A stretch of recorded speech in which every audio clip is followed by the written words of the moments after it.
Tory candidate Adam Simmons is the new Police Commissioner for Northamptonshire. He won the election after a second round count, securing more than 40,000 votes compared to Labour's 30,000. Mr Simmons and Lee Barron faced off in a second round of counting which looked at voters' second choices after neither candidate secured more than 50% of the vote. I will give a voice to the public, especially victims of crime, and work with other services to ensure the safety of the community and effective criminal justice. I'm feeling very, very tired right now, but I'm ecstatic, excited, looking forward to the opportunity of starting.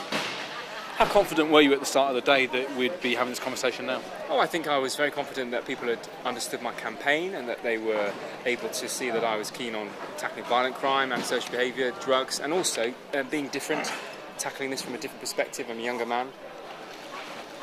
What do you think you offer that differed to the other candidates? Obviously, it's easy for everyone to say, I'd like to reduce crime in Northamptonshire. What do you think has won you the vote? I have been offering, and I did offer, a different view of the criminal justice system. So to me, this isn't just about looking after the police service, this is about challenging the court service, probation, CPS, a whole range of things. So I was putting forward a plan over 5 years that was going to tackle a whole range of things, not just dealing with the police. So day one, tomorrow, first day in the job, what are you going to do? First day in the job, I need to bring a team together. I can't do this on my own, and that's my first priority, is to bring the right people together.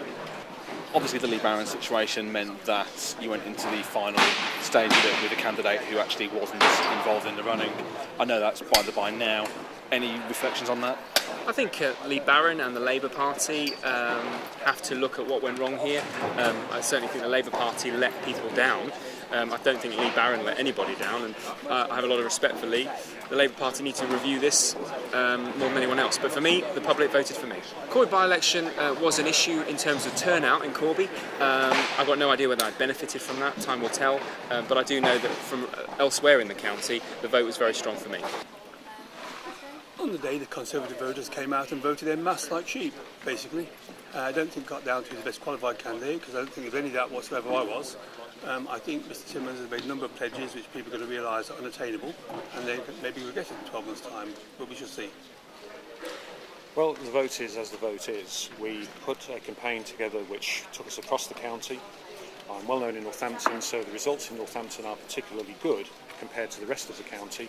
We had limited activity in some areas, but we still came out with a core of Liberal Democrat support. No, it's not a wonderful support, I'd be the first to admit that. Not a wonderful outcome, I'd be the first to admit that. But this wasn't a job interview, this was an election. And clearly there are other factors in play than my credentials for the role. Well, I'm a bit disappointed, as you might imagine. Was looking very strong against the parties, being independent. That was a bit of a surprise until the Corby result came in, and that sort of blew things out of the water a little bit, distorted the results, and that effectively has knocked me out of the top two, which is a shame, because had I been in the top two, looking at the piles for the second votes, I would have done very well.